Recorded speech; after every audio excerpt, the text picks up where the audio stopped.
Alam niyo na-discover ko ngayon para medyo less pala yung effort ko, no? So, I do TikTok live, so I help people with their questions on anxiety and depression or what have you with regard to mental health, no?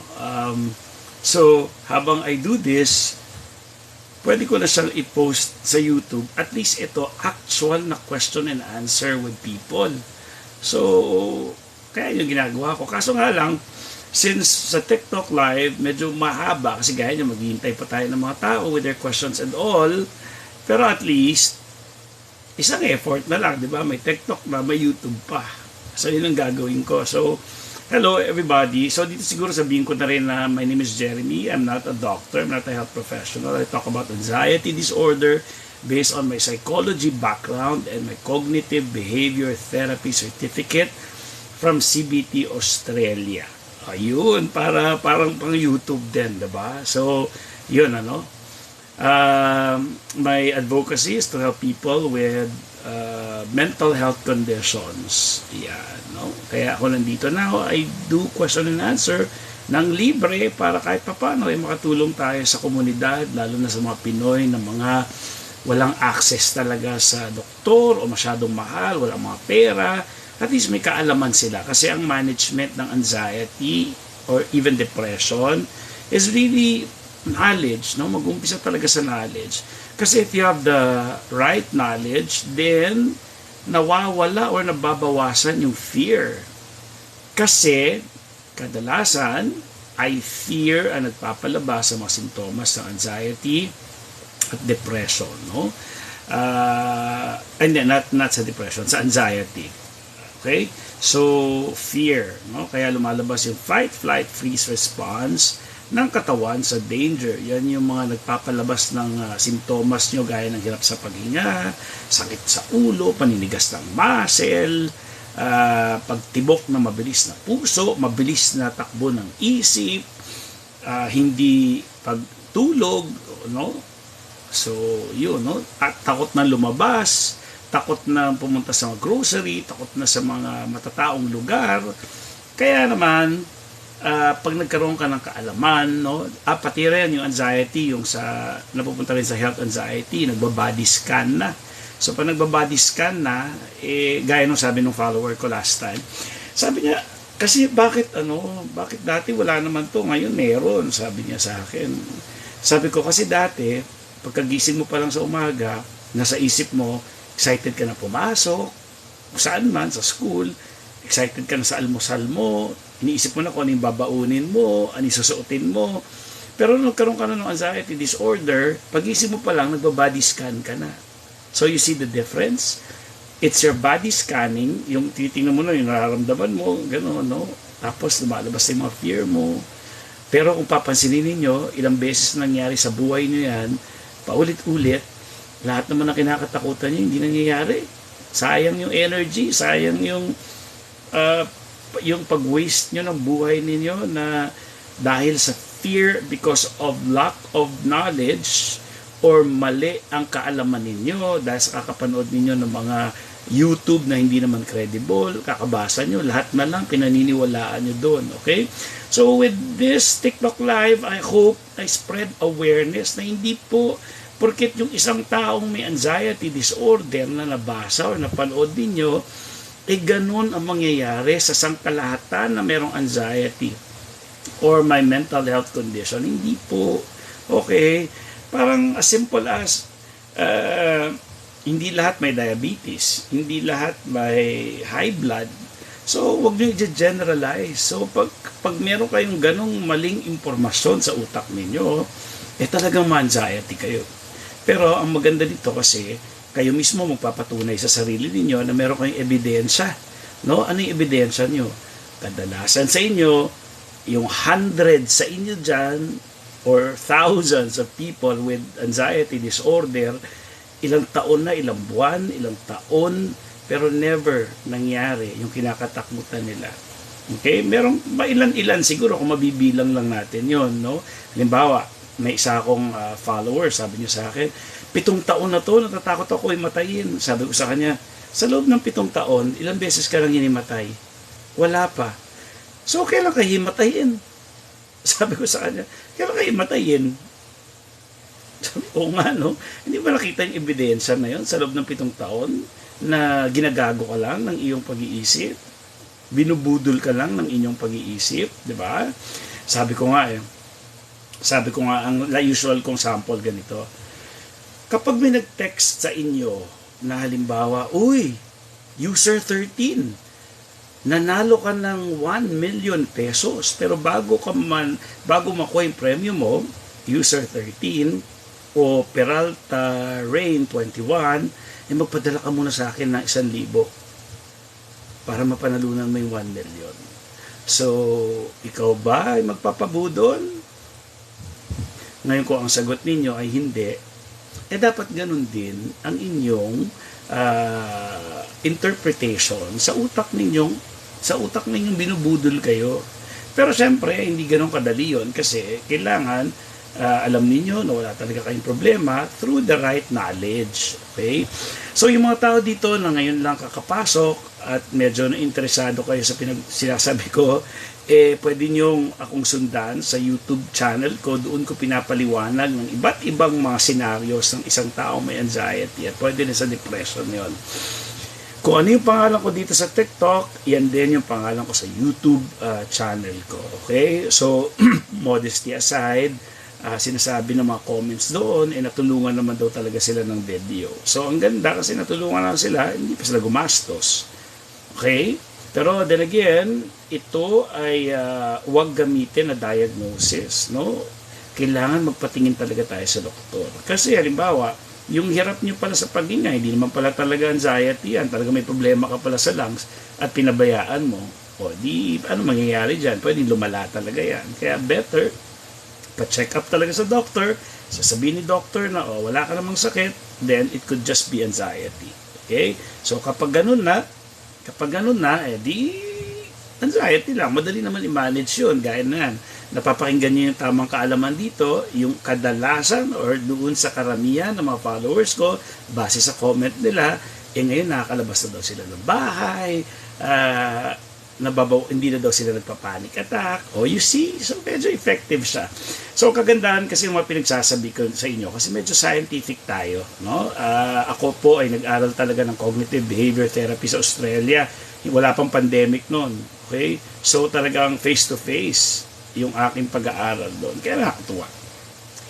Okay, sige, magsagot tayo ng tanong. Okay? Sir, I was diagnosed with somatic symptom disorder, sabi ni Jefferson. Okay. Si Z, na-diagnose po ako ng anxiety, tapos binigyan po ako Inderal, pero nag-stop na din. Okay. Sige, naghihintay ako ng mga tanong kung may tanong. Para mga statement yung mga sinasabi nyo Okay. Ano bang tanong? Okay, mawala naman mga tanong. Yan. Kapag ganito, usually mga followers ko, nakita nila sa kotse ako lagi. Kasi sabi ko, pwede ko lang pala ito gawin pampatulog ko before I sleep, o at least nakakatulong ako sa kapwa, di ba? Paano po iwasan ng panic attack? Okay. Paano iwasan maging scientific ka? Okay. Usually ba, ano mga nasa isip mo bago ka mag-panic attack? Halimbawa, medyo nahirapan kang huminga, magpa-panic attack ka na yan, di ba? Yan ay kung may anxiety disorder ka lang pero kailangan talaga na-check ka ng doktor, no? Mamaya, nahirapan ka huminga, may talagang sakit ka pala. So, kailangan pumunta ka talaga ng ER. Pero kunyari, ilang beses ka na pabalik-balik sa ER, wala ka namang sakit, pero nahirapan ka huminga, maaaring dala lang yan ng maling paghinga mo. So, paano iwasan ng panic attack? Is really understanding. Intindihin mo kung ano yung simptomas na yan. Kasi sinasabi ko nga, normal sa isang taong may anxiety disorder ang fight, flight, freeze. Okay? Normal na simptom. Yan ang diagnosis niya kasi hindi normal yon. Pero sabihin yan ang criteria, no? Yan ang diagnosis sa isang taong merong anxiety disorder. Okay? Yung mga nahihilo-hilo kasi mali yung paghinga niya. Siyempre, bumibilis na yung paghinga niya. Puro oxygen na siya. Kailangan yung katawan natin exchange ng oxygen sa carbon dioxide. Pag wala kang carbon dioxide, puro oxygen ka na, mahihilo ka talaga. Okay? Sabi ni Robert ni Akala, sa paramdam ko nanginginig ang mga muscle ko, ramdam ko yung mga pulso ko, part pa din ba to ng anxiety? Pwede, kasi nagbabody scan ka. Ang isang taong walang disorder, hindi naman nagbabody scan. Actually, pwedeng manginginig yung mga katawan natin. Sa isang taong may disorder, hindi niya napapansin yun. Pero kasi may anxiety disorder ka, heightened yung iyong mga senses, so lahat nararamdaman mo. No? Kasi nga, dahil sa ikaw ay nagre-ready lagi sa danger. Okay? Kasi, paano ko ba sasabihin sa iyo yun? Halimbawa, kunyari, papasok ka sa isang madilim na eskinita, alauna na madaling araw. Madilim, halos wala ka nang makita, yung ilaw nandun pa sa dulo. So ngayon, pagpasok mo sa eskinita, ano ka na yan? Medyo, ano ba tawag doon? Medyo ready ka na kung sakaling may lumabas dyan, na kung ano man. So, very sensitive na yung katawan mo. Ganun yun. Kaya pag may kumalabog doon, bigla ka nang gaganon. Kasi it's either tatakbo ka na o lalabang ka o kung ano man. So, ibig sabihin, pero ang problema, wala ka naman sa eskinita. But, yung utak mo, sinanay mo na maging ganon. It's all about behavior, alam nyo ba? Kaya somehow, sa taong may disorder, kasi nga hindi niya alam, yung behavior niya ng pag-iwas sa fear ang naggagas o nagpapalakas sa anxiety. Okay? The more na iiwas ka, the more na matatakot ka, the more na mas dumidikit yan sa'yo. Ganon yun. Si Jefferson, Sir, pwede po ba sa inyo magpa-CBT, and if ever, how much po, and ano po ang setup? O, ganito, i-message mo ako sa anxiety. O, yung mga gusto, yung interesado, kaso pila sa akin, ha? Ganito, message nyo ako sa anxiety. Kuha ka ng ballpen papel. Bigyan kita ng 1 minute. Kuha kayo ng ballpen papel. Isulat nyo maigi. Okay? Bigyan ko kayo ng 1 minute. Sulat ninyo kung gusto ninyo. Or, baka makalimutan niyo, pwede kayo mag-message sa akin dito sa TikTok. Sasagutin ko kayo, sasabihin ko, dito ka mag-message. Ngayon, hindi mo siya makiklik, so ikakopy mo na lang sa paste sa iyong browser. Okay? Anyways, kung ready na kayo, pwede nyo ako i-message sa Anxiety Disorder Philippines. Facebook po yun. Okay? Anxiety, hanapin natin. Pakita ko sa inyo. Anxiety Disorder Philippines. Para hindi kayo maligaw, ito po ang itsura ng aking page. Akin po yun. Okay? So, ito siya. So, ganyan ang itsura niya. Nakikita niyo ba? Anxiety Disorder Philippines. Itong cover na yan yung aking certificate sa Australia. Para masabi ninyo na ako'y totoo. Kaya tumawag kayo sa CBT Australia, ako'y may certificate from there. Ayan, nakikita nyo ba? Yan po ang itsura niya, Anxiety Disorder Philippines. Ayan yun, okay? I hope you got it. Kung hindi naman, pwede kayo mag-message dyan. Okay, pero ako'y bising-bising taon po. Ngayon sa presyo, hindi talaga ako nagnenegosyo. Ikaw magsasabi sa akin kung magkano ang kaya mo, yung sa totoo lang. Kasi bakit? Kasi nagbibigay ako ng libre doon sa mga taong walang-wala. Halimbawa, yung mga estudyanteng tumigil sa pag-aaral dahil may anxiety sila at depression. Sa isang nanay na maraming anak, walang trabaho, pati asawa niya, yung mga ganun. Pero kunyari, ikaw ay may pera naman at gusto mo lang makamura, hindi ko po kayo entertain. Yun, nasa plado po ako. Kasi ang aking tulong ay para lang sa mga taong nangangailangan ng tulong. Pero, kung yun ay mga libre, yun yung sinasabi ko. Sa mga taong bibigay ko na libre kapag talaga nakikita ko. Kasi malalaman ko rin naman eh. Ganun lang yun. Ngayon, kung kaya mo naman, di why not? Saka bakit ka magtitiis? Imagine mo, pag nag-talk time ka, actually, although mahal kasi talaga sa mga CBT practitioners yan eh. Ang CBT practitioner, maano sila yun, nasa mga 4,000 to 6,000 yan eh. No? 4,000 session yun ha, per session. So, ganun. Okay? Pero sa akin, pag-usapan natin. Tulungan tayo. Ganun lang yun. Pero kung ikaw naman ay medyo, pero ang dami ko tinutulungan ngayon na libre, kaya medyo pila rin kung ikaw ay pipila ng libre. Pero kung kaya mo naman, bayad ka na. Alam mo yun? Bakit ka magtitiis? Tapos magkano lang naman, di ba? Yun lang yun. Alright? Okay. Ano pa? Side po ba ng anxiety, nakakita ng eye flashes? Ano yung eye flashes? Eye flashes. What's that? Hindi ko alam yung eye flashes. O baka yung floaters yung sinasabi mo. Para may lumulu. Hindi ko alam. Ano yung eye flashes? Paki-explain maigi yan. Okay. Ano pa? Mabait po yan si Sir Jerry. Hindi totoo yan! Ano pong dapat gawin kung yung fear ang gas ng anxiety? Paano po ang start para ma-overcome yun? Kaalaman. Okay? Ako si Sandy San. Kaalaman, tamang kaalaman ang magtutulong sa iyo para mawala yung anxiety ninyo. Sampulan ko kayo para masabing mawala yung anxiety. Maraming taong takot sa mataas na blood pressure. Ang dami. Pag mataas yung BP nila, matatakot na yan, mag-anxiety na yan. Hindi makakatulog yan, mag-aalala na yung buong gabi. Okay. Ngayon ito yung tamang kaalaman sa blood pressure. Pag tumayo ka, tataas BP mo. Pag naiihi ka, tataas BP mo. Pag nagbuhat ka, tataas BP mo. Pag busog ka, tataas BP mo. Ano pa? Pag nag-jogging ka, tataas BP mo. Pag umakyat ka sa hagdan, tataas BP mo. Ano gagawin natin? Diba?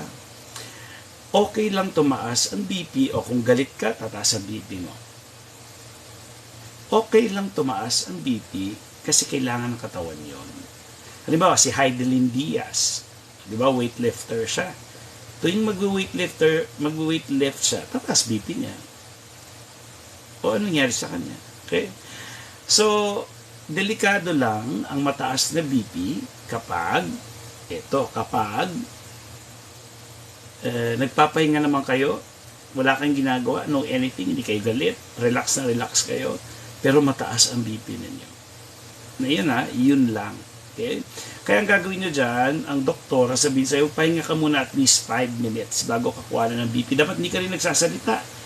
Kasi pag nagsasalita ka, medyo tataas din yung BP mo. Kita niya na? So ngayon alam niyo na, ganun pala yun. Para malaman ang totoong BP, kailangan kukunin siya kapag kayo ay nakapagpahinga kahit 5 minutes kung galing kayo sa labas. Pag mainit, tataas din ang BP nyo. So ang gagawin natin, hindi na tayo mabuhay kasi tumataas pala BP natin. Now, if you have those right knowledge, then, hindi ka pala matatakot kasi ganun pala katawan natin.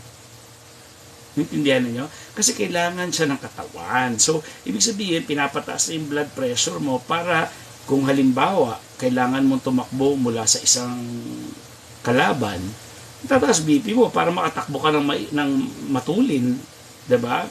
So now, you know already kung ano yung BP mo na kaya pala ganun, then nawawala yung takot. Pero kung hindi mo alam yun, pag nag-BP ka, kunyari, 130/90, takot ka na kagad, hindi ka nakakatulog, dahil sa wala kang tulog, takot ka pa sa BP, tataas pa lalo BP mo. Okay? So, ako si Sandy San. Nag-gets mo ba yung punto ko? Dami na palang tanong. Okay. Ano pa? Ano sabi niya? Nangangalay din po left arm ko. Okay naman po ECG ko. O ano sabi ng doktor sa inyo? Ganito, guys. Kapag may mga physical symptoms kayo, lalo na sa tao may anxiety disorder, importante yung role ng doktor dito. Dapat, since nasa doktor na kayo, o yung ibang hindi pa nagpapadoktor, kailangan magpadoktor at itodo nyo yung tanong sa kanya. So, Doc, ano ang diagnosis sa akin? Ano pala sakit ko? Dapat sa doktor manggagaling yun, hindi yung kayo mag-i-interpret sa mga lab test nyo. Kunyari, normal ECG mo, di tatanungin mo sa kanya, so ano itong nararamdaman ko, Doc? Ano to? Sabihin mo sa kanya yung symptoms. Ngayon, pag nahirapan ka huminga, sabihin niya kailangan pa x-ray. Ganun talaga. Kailangan pa x-ray para tingnan natin kung talagang may pula kang problema sa heart at lungs. Diba? So hindi porket lumabas yung ano mo, yun na yun, diba? Ikaw mag-i-interpret, hindi. Tatanungin mo ang doktor mismo. So, Dok, wala akong problema. Ano problema ko? Sasabihin niya, baka anxiety. O, yun na. O, papacheck ka ngayon. Yan ay malamang na-check ka na ng doktor na talagang may lab test, heart, lungs, at kung ano pang mga symptoms na pinanggaling. Kasi halimbawa, isa sa mga simptomas ng thyroid problem, no? Yung hyperthyroidism, tama? Hyperthyroidism. Yeah, hyperthyroid. Yung sabihin hyper, mabilis, no? So, kadalasan, parang nininervyos lagi, no? Ang may problema sa thyroid. So, hindi siya anxiety. Nanggagaling talaga siya dun sa thyroid. Okay? Kaya, check din. O, teka lang, tingnan muna natin. Mamaya, problema mo, hindi mo pala anxiety. Katawa, inuman mo lang ng gamot pala yan, ayos na. Halimbawa, yung GERD, naku, karamihan sa mga tao may anxiety disorder, halos, hindi man lahat, but may GERD. No? Ako rin, may GERD ako dati, nung engot-engot pa ako, kulang pa ako sa kaalaman, gigising ako na madaling araw, sakit ng dibdib ko talaga, hirap ako makahinga.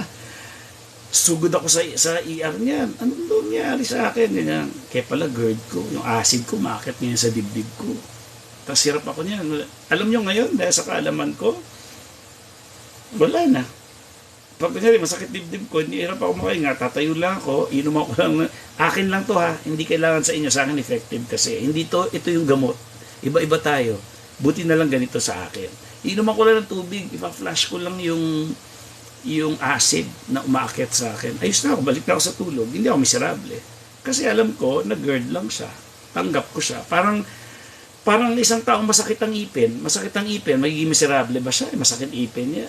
Talagang mahirap, pero hindi siya yung, masakit ipin ko, mamatay na ako. Hindi siya ganun. Masakit lang ipin niya, tanggap niya yun. Masakit, gano'n lang siya. Pero hindi siya yung, ano nangyayari sa akin? Wala. Tanggap niya kasi na masakit ipin niya. So, dapat ganun din ang pagtanggap natin sa mga simptomas ng anxiety. Kasi, ito sasabihin ko sa inyo, hindi siya delikado. Hindi lang siya okay sa pakiramdam kasi pangit. Ganito yan Pag may sunog, talagang makakabuhat ka daw ng ref. Yun ang tinatawag na adrenaline. Okay? Ngayon, kapag wala namang sunog, tapos lumalabas yung adrenaline mo, ang pangit niya sa pakiramdam. Okay? Kasi kailangan energy yan Kailangan ilabas yan Diba? So, yun ganun siya. Okay? Ano pa? Almost 10 years na po, kaya naman man po i-handle, pero nakatakot po. Kasi, alam mo, dapat kasi yan dapat nakikipag-usap ka. Kung may pera ka naman, makipag-usap ka sa professional. Bakit ka magtitiis ng 10 taon? Diba sayang yung buhay? Ngayon, kung talagang ayaw niyo maglabas ng pera, ganun talaga.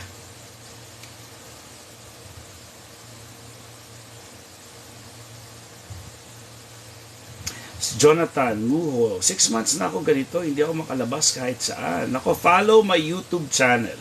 Kasi itong sinasabi ko, recorded ito na yung mga pinopost ko sa YouTube channel. Marami kayong matutunan. Okay? Ang dami na rin naayos doon sa YouTube channel ko pa lang. Okay?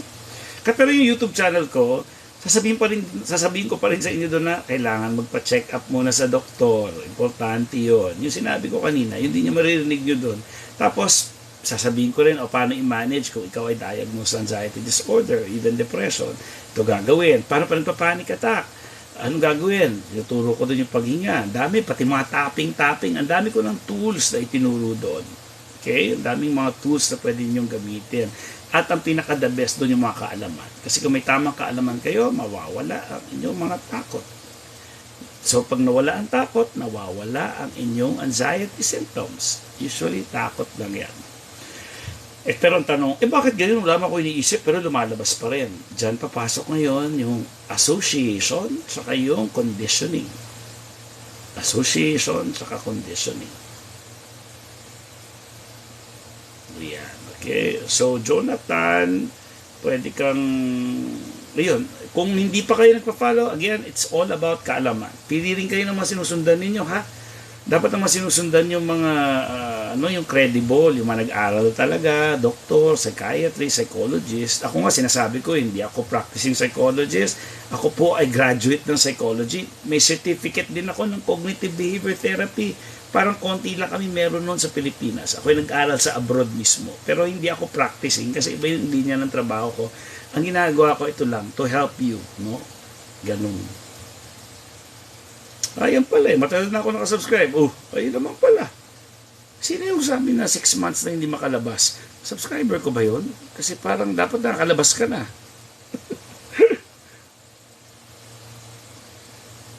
So, ganyan po, pag po ba may anxiety, nag-iinit po ang pakiramdam. Pag may anxiety ka, pwedeng kung ano-ano mararamdaman mo. Alam mo bakit? Kasi ikaw ang gumagawa ng kung ano-ano. Sa isip mo at sa katawan mo nagmamanifest. Halimbawa, sample niyan, mag-isip ka ng manggang maasim, na hilaw, na ang sarap-sarap, malutong, tapos may masarap na bagoong. Sasaw-saw mo ngayon sa bagoong, napakasarap, may asin-asin pa. Ano nangyayari? Naglalaway tayo. Imagination pa lang yan. Kung ikaw, pinag-iisip mo kung ano-ano, edi yan, kung ano-ano yung mga lumalabas sa katawan mo rin. Ganun talaga yun. Si Marie, ako, new subs pa lang, sir. Yeah, but it's not just about TikTok. Mas marami kayo matutunan sa YouTube channel ko. Okay? Yung kung ano yung pangalan ko dito, yun din yung hanapin nyo sa YouTube channel ko. Si Dilera Shop. Sir, nalampasan po. Tanong ko po. Thanks. Ano ba tanong mo? Sorry na. Ang dami. Si Deal Here Shop. What is your question? Ako, ang hirap na natin. Wala na nga, layo na. Hindi ko na mahanap eh. Layo na eh. Ano tanong mo, game? Abangan ko now. Ang dami ko na nagbasa. Hindi ko makayo mabasa lahat eh. Ano ba yan? Nasa na. Game. Hinihintay ko ngayon. Ano type mo? Sa topic to ko sa narcissist. Tungkol sa narcissist. Mahirap yung narcissist na personality. Bakit? Sino ang narcissist? Ang hirap yan. Mahirap makipaglaban din sa narcissist. Experience mo muscle twitching? Tukmol, usually yung muscle twitching nasa ganito yan.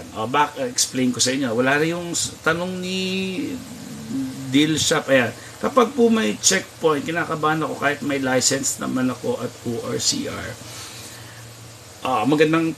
Magandang sagutin yan. Ganito yan. Ito na. Sasagutin ko yan. Deal Here Shop. Okay, may tinatawag tayong association sa conditioning na nangyari. Ito, sasampulan ko kayo kung paano na-develop yon. Si Maria, isang gabi, pauwi siya sa bahay niya, na-hold up siya sa jeep.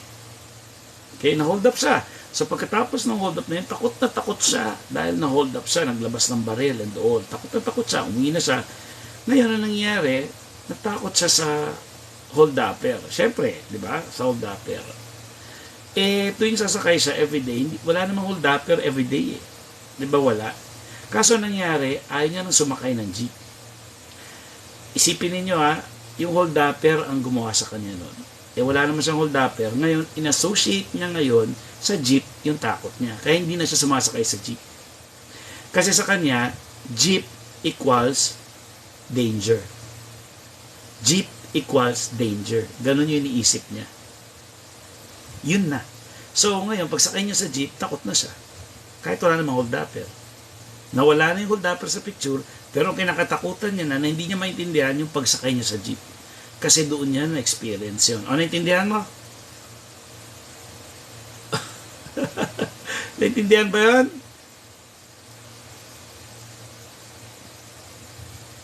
Saan ka na? Walang sagot. Pero alam nyo, yung minsan ng mga ganyang tanong nyo, hindi agad nyo makuha yan dito, no? So marami yan. Susundan nyo na lang ako sa YouTube ko. Ayan din, ang daming takot sa gamot. Ito may sasabihin ako sa inyo, ito isa na lang. Dami-dami yung takot sa gamot. Ang gamot, ganito yan. Sa amin, sa mga CBT na nag-aral, ayaw namin actually may gamot. Kasi bakit? Kasi ang CBT, ang gusto mong gawin ng CBT, turuan kayo i-manage na kahit nervyusin kayo, it should be okay. At pag natutunan niyo yun, okay lang talaga. Sa mga wala na yung nervous nyo doon. Kasi paulit-ulit na exposure. Okay? Ngayon, ang gamot na yan, kailan ba kailangan ng gamot? Ganito. Kapag ang tao walang tulog or hindi na functional, mahirap namin yan mapasukan ng tamang kaalaman. Kasi lutang eh. Walang kain, walang tulog, hirap pumasok ang ano yan, ang learning dyan. So, ang gagawin mo na dyan, painumin ng gamot yan ng doktor. Papayag kami na, sige, para lang makapagpahinga yan, ma-relax ng konti, makatulog. Kasi pag nakatulog na siya, pwede na siyang kausapin. So, yung sa panahon na medyo hirap, no, mag-function ang taong yan, at lalo na preoccupied siya, no, hirap siya mag-function, kakailanganin po ng gamot dyan. Muna, pansamantala. Tapos yung iniisip ninyo, ano yun? Binigyan kayo ng doktor para maging addict kayo? Katangahan po yun na kayong lahat dyan, yung ganun paniniwala. Sorry na. Wala pong doktor na ipapahamak ang pasyente. Wala. Unless demonyo yung doktor nyo na yun. Pero wala. At saka hindi kayo ma-addict. Bakit kayo ma-addict? Una, regulated yung gamot. Hindi nyo makukuha yun kung walang prescription. No? Yung ibang gamot talagang kailangan pa nung mga S2, ganyan. May mga, ano pa yan, may mga klase pa ng license yan, no? So, hindi kayo ma-addict kasi walang doktor na bibigyan kayo nun habang buhay. Okay? Pwede ba at least ngayon, at least nasabi ko ito para magagamit ko rin ito dun sa YouTube video ko. Okay? Happy ako dun na natanong mo yung mga gamot-gamot na yan. Okay? Oh, teka lang, anong oras na? Ilang minutes na ako? Ako'y pagod na. Tsaka sobrang haba na rin ito kapag pinanood sa YouTube. Abangan nyo na lang sa mga susunod na araw. Doon sa mga ngayon lang na ako'y nakilala, I talk about mental health conditions, no? Mental health concerns. Ako'y nag-aral ng psychology at ako'y may cognitive behavior therapy certificate from CBT Australia. Nag-aral ako doon. Pero I'm not really practicing. So I do this and I coach people. I say coach kasi sabi ko nga sa inyo, I'm not a practicing psychologist. So sabihin ko lang sa inyo, I'm a coach. I'll teach you. Pero ganun din, tuturuan ko rin kayo kung paano i-manage. Pero ang mas gusto ko, diagnose kayo. Kung sa akin kayo lalapit. Kasi alam ko mahal talaga yan. No? Pero i-coach ko kayo like, hindi, kailangan pumunta ka sa doktor. Yun din naman sasabihin ko. Or ganito gagawin mo, kapag magpapanik ka na, kapag lalabas ka na, kapag ninenervyos ka na, or para maiwasan yan. Yun yung mga sasabihin ko rin dun sa inyo. Now, kung gusto ninyong, ano to, na-distract kasi ako, nagsabi, gwapo ko daw. Hindi naman. Ako lang to, okay? So yun, follow me na dun sa aking YouTube channel. At kung kaya nyo matandaan, meron po akong Facebook page, akin yung Anxiety Disorder Philippines. Okay? So guys, maraming salamat. Good night. Bye. Ay, mamatay ah. Tulog na tayo.